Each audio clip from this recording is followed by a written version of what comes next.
Halo, Assalamualaikum warahmatullahi wabarakatuh. Kami dari kelompok 12, Riset Operasi C, ingin mempresentasikan hasil diskusi soal penyimpangan metode simplex. Perkenalkan, nama saya Rizky Sabrina Haq, NIM 1924 10 10 11 09. Halo, perkenalkan nama saya Mustika Binar Bestari, NIM 1924 10 10 11 31.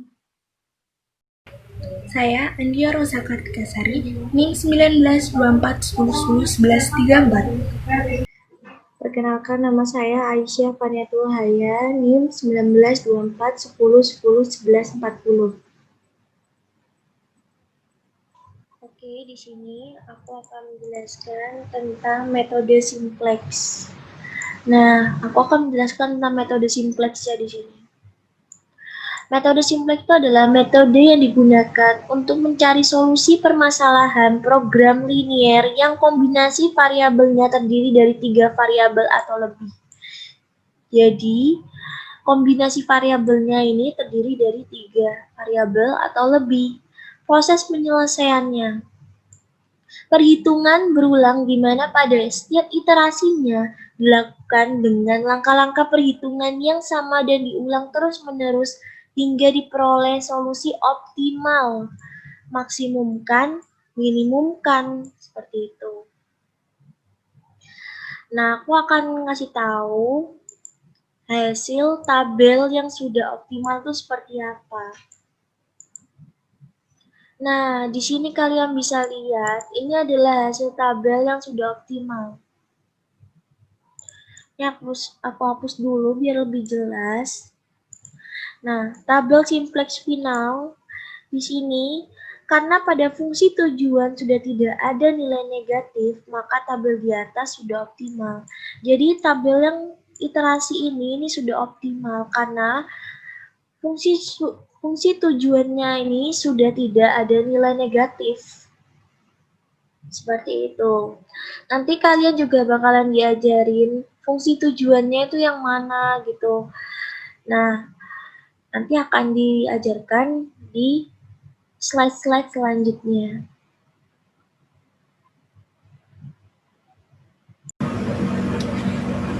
Baiklah, saya akan membahas slide selanjutnya, yaitu persyaratan metode simplex. Yang pertama, nilai kanan fungsi tujuan harus 6. Yang mana artinya, semisal Z sama dengan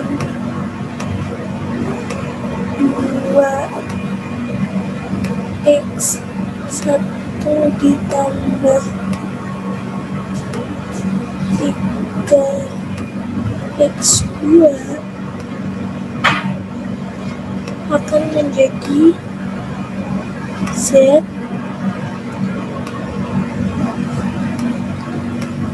min 2x1 min 3x2 sama dengan 0.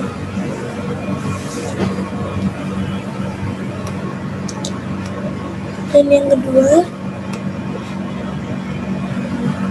sisi kanan dari sebuah kendala tidak boleh ada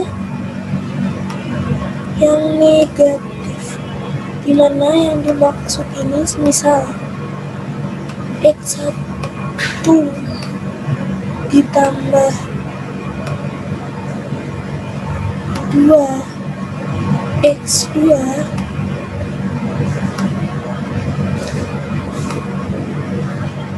lebih kecil dari sama dengan negatif 14. Semisal ada negatif di sini, ini tidak diperbolehkan. Maka dari itu, fungsi ini harus dikalikan dengan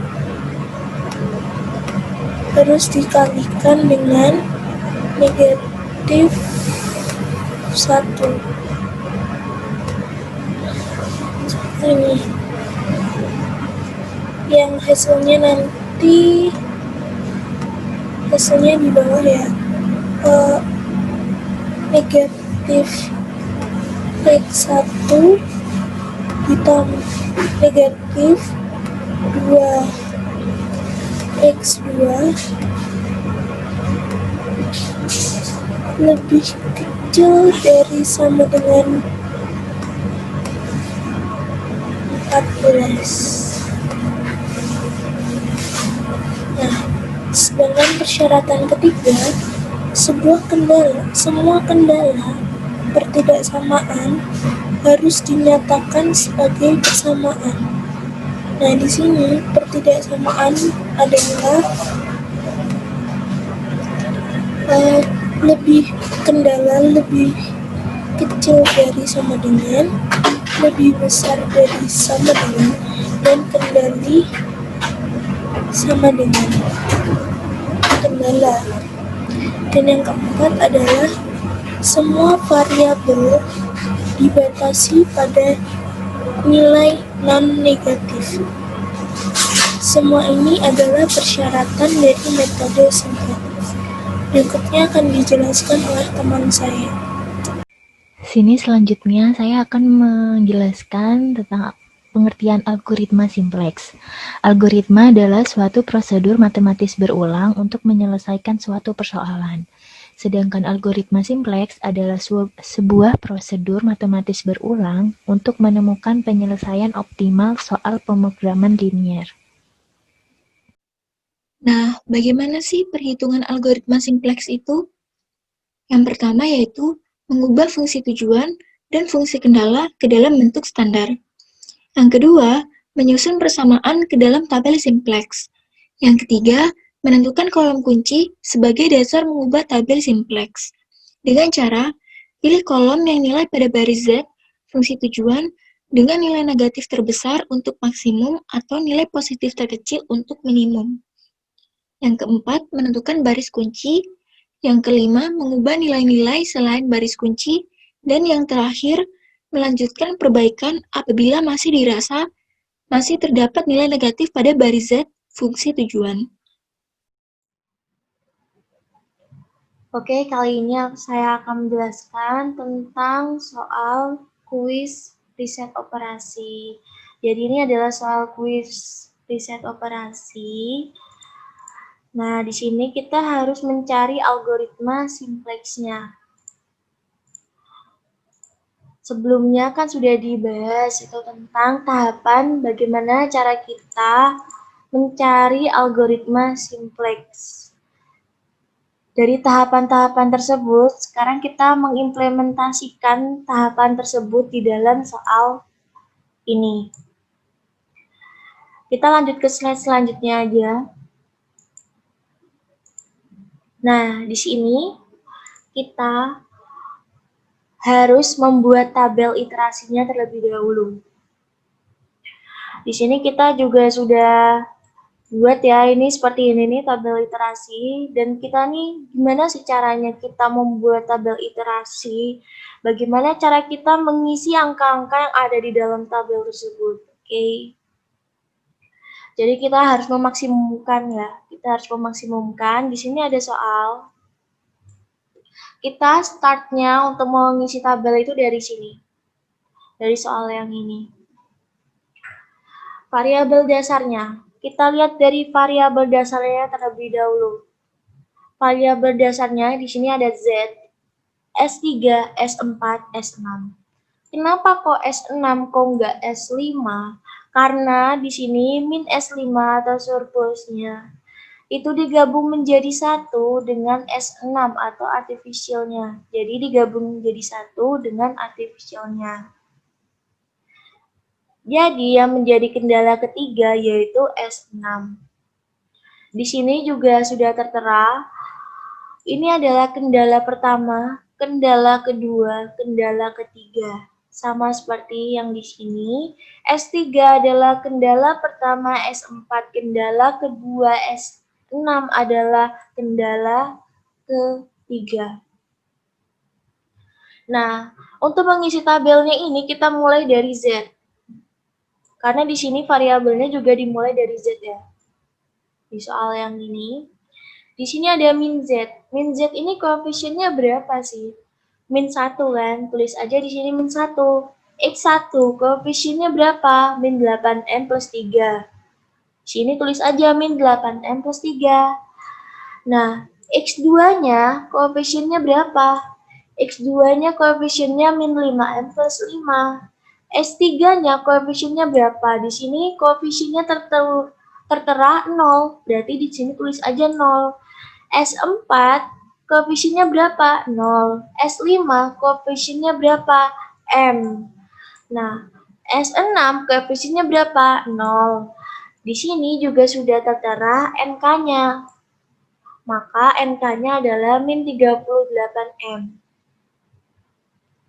Oke, lanjut ke kendala pertama. Di sini kendala pertama dimulai dari X1. Maka Z-nya kan itu tidak dimulai dari Z. Berarti koefisien dari Z ini semuanya dari kendala pertama sampai ketiga adalah 0. Kita lanjut ke kendala pertama. Di sini dimulai dari X1. X1 koefisiennya berapa? 2. Oke, di sini tulis aja 2. X2, di sini X2 gak ada. Berarti kalau gak ada, maka koefisiennya adalah 0. S3 plus S3 berarti koefisiennya berapa? 1. S4, S5 dan S6 di sini tidak ada. Maka tulis aja koefisiennya di sini adalah 0. Kita lihat NK-nya di sini ada berapa? Yaitu 8. Oke. Nah, lanjut lagi ke kendala kedua. Kendala kedua, mohon maaf di sini startnya mulainya dari X2. Jadi, start yang kendala kedua ini dimulai dari X2. Di sini sudah kita tulis ya, kalau misalnya koefisiennya Z ini adalah 0 di kendala kedua. Kita lanjut lagi, X1-nya di sini juga tidak diketahui, maka koefisiennya adalah 0. X2-nya di sini koefisiennya adalah 3. Tulis aja di sini 3. S3-nya S3 juga di sini tidak diketahui, maka koefisiennya adalah 0. S4-nya plus S4, maka koefisiennya adalah 1. S5 dan S6-nya tidak diketahui koefisiennya, maka ditulis aja 0. NK-nya kita ketahui adalah 15.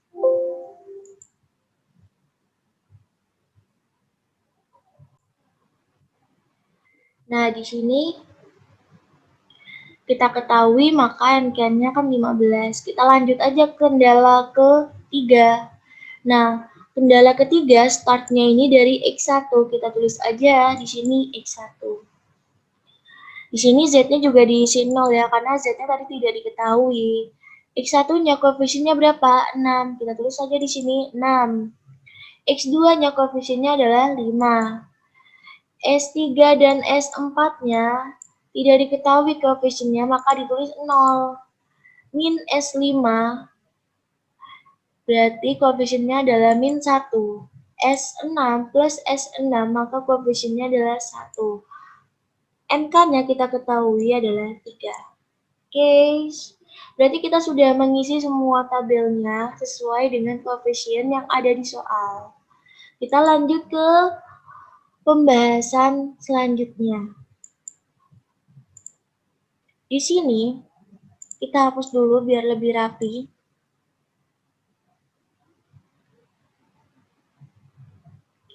Di sini kita akan lanjut ke tahap selanjutnya, yaitu menentukan kolom kunci. Nah, di sini kita harus menentukan kolom kunci. Pilih kolom yang nilai pada baris Z-nya fungsi tujuan terkecil. Lanjut ke slide selanjutnya. Oke, kita masuk ke iterasi pertama. Jadi kita sudah masuk ke iterasi pertama.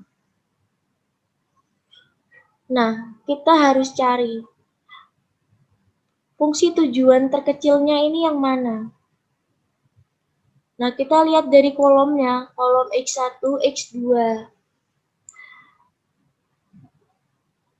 Ini angka yang nilai angkanya besar tapi negatif. Jadi nilai negatif dengan angka besar itu yang mana? Seperti itu. Kita lihat dari X1 dan X2-nya. Atau kita bisa simpulkan nilai negatif terkecilnya itu yang mana. Kita lihat, kita ketemukan nilai negatif terkecilnya itu min 8M plus 3. Jadi di antara dua kolom ini, min 8 plus 3 ini adalah nilai negatif terkecilnya. Maka ke bawahnya dari min 8 plus 3 dia adalah kolom kunci. Kolom kunci ini akan berguna saat kita mencari indeks. Di sini NK-nya juga sudah diketahui. Nah, kita tinggal mencari indeksnya aja. Indeks itu caranya, indeks sama dengan nilai kolom kunci dibagi nilai kolom NK dibagi dengan nilai kolom kunci. Ini sudah ada tertera di sini rumusnya ya. Jadi nilai kolom NK-nya ini dibagi dengan nilai kolom kuncinya. Seperti 8 bagi 2 berapa? 4. Benar 4. 15 dibagi 0 berapa? 0 kan? Atau tak terhingga. 30 bagi 6 berapa? 5. Oke. Sudah ketemu hasil dari indeksnya.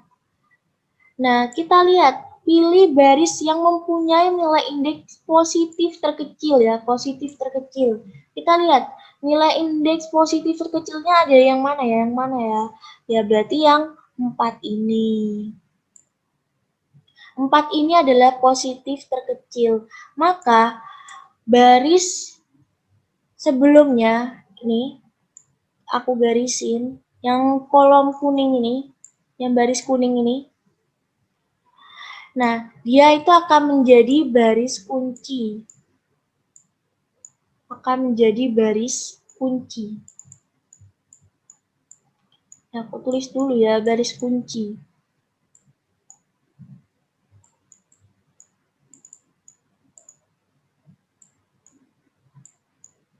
Nah, di antara baris dan kolom, jadi kayak persimpangan antara baris dan kolom, itu akan ditemukan yang namanya angka kunci.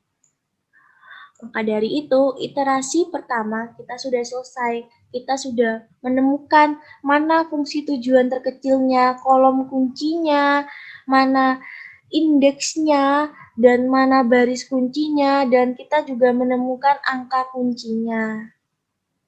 Oke, kita akan lanjut ke pembahasan selanjutnya. Oke, baiklah, selanjutnya saya akan membahas setelah mendapatkan penyelesaian iterasi 1, slide selanjutnya saya akan membahas mengubah nilai-nilai baris kunci. Nah, nilai baris kunci baru diubah dengan cara membaginya dengan angka kunci. Jadi ini adalah garis baru yang kita dapatkan dari ini. Rumusnya adalah nilai baris kunci baru sama dengan nilai baris kunci lama dibagi 2. Jadi ini adalah nilai baris kunci lama. Ini yang terdapat pada S3 adalah nilai baris kunci lama. Dalam rumus, nah kita coba 0 dibagi 2 sama dengan 6. Tuh. 2 dibagi 2 sama dengan 1. Tuh.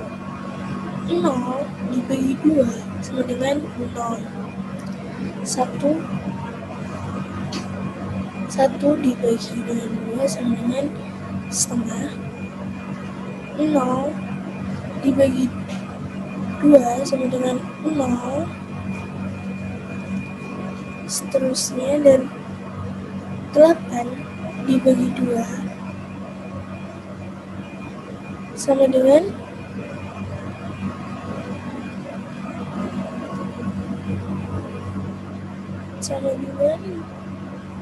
4.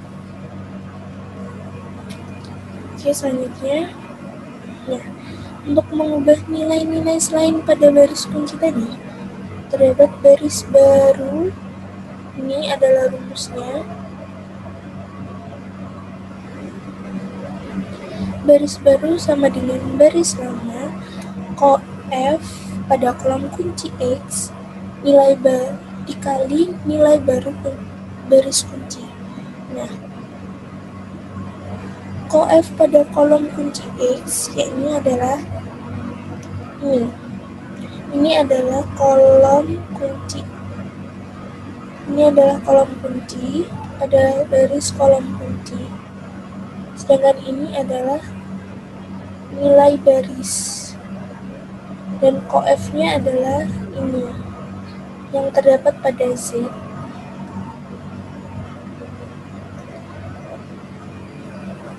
Kita Z baris pertama ini mulai dari sini hingga sini. Ini adalah baris Z, di mana untuk mendapatkan baris baru adalah baris lama. Ini adalah baris lama.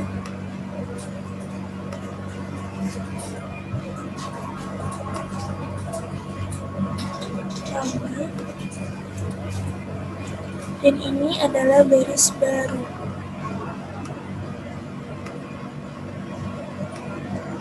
Ini baru. Nah, sedangkan ini adalah F-nya. Nah, sekarang untuk mendapatkan nilai baru, caranya adalah baris baru sama dengan baris lama dikurangi F pada kolom kunci dikali nilai baru kunci. Nah, misal seperti ini. Min 8M plus 3 dikurangi min 8M plus 3 dikali 1 sama dengan 0. Jadi 1 dikali dengan min 8M plus 3 tetap, lalu dikurangi dengan min 8 min 8M plus 3 dikurangi min 8M plus 3 hasilnya adalah 0. Yang kedua, min 5M plus 5 dikurangi min 8M plus 3 dikali 0 hasilnya adalah min 5M plus 5. 0 dikurangi min 8M plus 3 dikali setengah hasilnya adalah 4M plus 3. 0 dikurangi min 8M plus 3 dikali 0 hasilnya adalah 0. M dikurangi min 8M plus 3 dikali 0 hasilnya adalah M. 0 dikurangi min 8M plus 3 dikali 0 hasilnya adalah 0.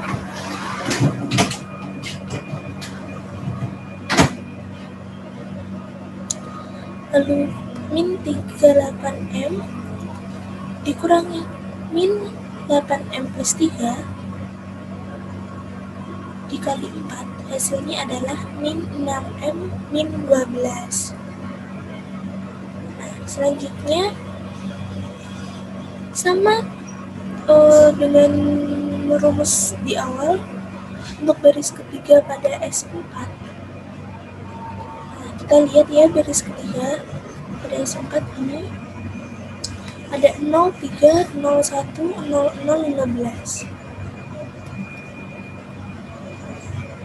Nah, ini adalah baris lama. Nanti dia akan ini baris barunya. Lalu nanti ini adalah koefnya. Baris lama dikurangi koef dikali baris baru. Dan didapatlah nilai ini. Begitu juga dengan baris keempat S6 yang ada baris lamanya yaitu 6, 5, 0, 0, min 1, 1, 30. Dan koefnya adalah 6. Jadi koef di sini adalah ini. Jika barisnya Z, koefnya adalah min 8M plus 3. Jika barisnya S3, koefnya adalah 2. Jika barisnya S4, koefnya adalah 0. Dan jika barisnya S6, koefnya adalah 6. Maka hasilnya dapatlah nilai baru seperti ini. Selanjutnya, untuk slide selanjutnya akan dijelaskan oleh teman saya.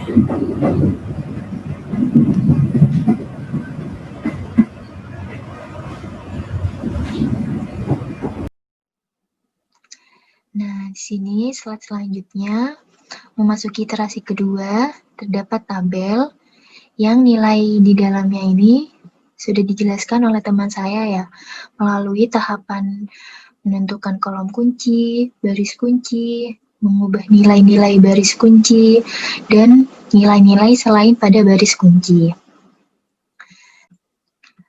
Karena X1 dan X2 sini, X2 khususnya pada fungsi tujuan masih terdapat nilai negatif, maka perlu dilakukan perbaikan, yaitu untuk mendapatkan nilai optimum. Pada tabel ini harus mengulangi langkah-langkah perbaikan sampai baris pertama atau fungsi tujuan tidak ada yang bernilai negatif. Nah, selanjutnya, next. Karena kita harus melakukan perbaikan, yaitu dengan mengulangi langkah-langkah metode simplex, maka yang pertama ini kita menentukan kolom kunci. Kolom kunci ini dipilih dari fungsi tujuan yang memiliki nilai terkecil. Sini kan terdapat min 5M plus 5 dan 0. Maka sini min 5M plus 5 lah adalah nilai yang terkecil. Sini sudah kami kuningkan ya. Sini merupakan kolom kunci. Kami singkat aja. Saya singkat kakak. Nah, sini kan ada indeks ya, yaitu indeks ini didapat dari nilai kolom NK dibagi nilai kolom kunci. Nilai kolom NK dibagi nilai kolom kunci sini. Nilai pada baris ini ya. Oh ya, sini salah ya. Sini ada X1, karena tadi sudah melewati iterasi pertama. Sini ada nilai indeks sini X1 NK 4 dibagi 0 yaitu tahingga ya. Terus ada 15 dibagi 3 yaitu 5 dan 6 dibagi 5 yaitu 6/5. Nah, kemudian sini kan ada angka kunci ya. Angka kunci sini yaitu 5 angka kunci ini didapat dari pilih baris yang mempunyai nilai indeks positif terkecil. Oh ya, sini kita pilih baris dulu ya. Baris kuncinya sini sudah kami kuningkan ya. Karena nilai indeks positif terkecilnya sini 6/5. Selanjutnya, sini saya hapus dulu ya. Nah, selanjutnya adalah mengubah nilai baris kunci. Nilai baris kunci baru ini diubah dengan cara membaginya dengan angka kunci. Nah, sini nilai baris, terdapat nilai baris lama ya. Ini nilai 1. Nah, ini tadi udah bener ya, X1 ya, sama ya. Nah, sini terdapat nilai lama, nilai baris lama, dan nilai sini. Nah, kini kita harus mencari nilai baris kunci baru dulu. Nilai baris kunci baru didapat dari membaginya dengan angka kunci. Nilai baris kunci lama dibagi 5. Nilai baris kunci lamanya kan ini ya. Ini nilai baris kunci lama, sedangkan ini nilai baris kunci baru. Itu ya tinggal dibagi. Itu 0 dibagi 5 yaitu 0. 5 dibagi 5 yaitu 1. Min 3 dibagi 5 yaitu min 3 per 5. Dan 0 dibagi 0 dibagi 5 yaitu 0, min 1 dibagi 5 yaitu min 1 per 5, 1 dibagi 5 1 per 5, dan 6 dibagi 5 yaitu 6 per 5. Ini sudah didapat nilai baris kunci barunya. Selanjutnya akan dijelaskan oleh teman saya. Nah, selanjutnya kita akan memasuki pada tahap mengubah nilai-nilai selain baris kunci. Bagaimana perhitungannya? Jadi, perhitungannya adalah dengan cara baris lama dikurangi dengan koefisien pada kolom kunci dikali dengan nilai baru baris kunci. Nah, kita coba saja pada baris pertama atau baris Z. Nah, ini disebut dengan baris lama, sedangkan ini disebut dengan koefisien pada kolom kunci, dan ini merupakan nilai baru baris kunci yang telah kita dapatkan pada perhitungan sebelumnya. Nah, bagaimana perhitungannya? Kita langsung coba saja ya. 0 dikurangi dengan min 5M plus 5 dikali dengan 0, hasilnya adalah 0. Lalu, min 5M plus 5 dikurangi dengan min 5M plus 5 dikali dengan 1, hasilnya adalah 0. Lalu, 4M min 3 per 2 dikurangi dengan min 5M plus 5 dikali dengan min 3 per 5, hasilnya adalah M plus 3 per 2. Lalu, 0 dikurangi dengan min 5M plus 5 dikali dengan 0, hasilnya adalah 0. Nah, ini juga berlaku pada perhitungan selanjutnya ya. Hasilnya adalah ini. Lalu kita masuk pada baris kedua atau baris X1. Seperti biasa, ini disebut dengan baris lama. Ini disebut dengan koefisien pada kolom kunci. Dan ini merupakan nilai baru baris kunci. Nah, 1 dikurangi dengan 0 dikali dengan 0 adalah 1. Lalu, 0 dikurangi dengan 0 dikali 1, hasilnya adalah 0. Lalu, 1 per 2 dikurangi dengan 0 dikali dengan min 3 per 5, hasilnya adalah 1 per 2. Lalu, 0 dikurangi dengan 0 dikali dengan 0, hasilnya adalah 0. Nah, ini berlaku pada perhitungan selanjutnya ya. Hasilnya adalah ini.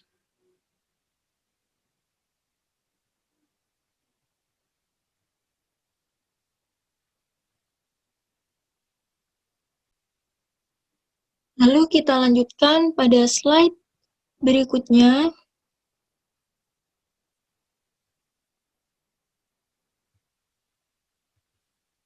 Kita hitung pada baris ketiga. Seperti biasa, ini merupakan baris lama, dan ini koefisien pada kolom kunci, Dan ini merupakan nilai baru baris kunci yang telah didapatkan sebelumnya. 0 dikurangi dengan 3 dikali 0, hasilnya adalah 0. Lalu, 3 dikurangi dengan 3 dikali 1, hasilnya adalah 0. Lalu, 0 dikurangi dengan 3 dikali min 3/5, hasilnya adalah 9/5. Lalu, 1 dikurangi dengan 3 dikali 0, hasilnya adalah 1. Nah, ini berlanjut pada perhitungan selanjutnya ya. Hasilnya adalah ini.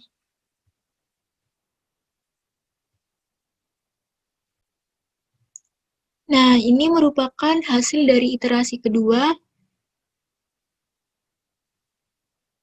Ini merupakan hasil dari perhitungan kita sebelumnya. Ini baris Z yang telah kita temukan tadi. Dan ini merupakan X1. Dan ini S4 yang telah kita dapatkan sebelumnya. Dan ini merupakan baris kunci.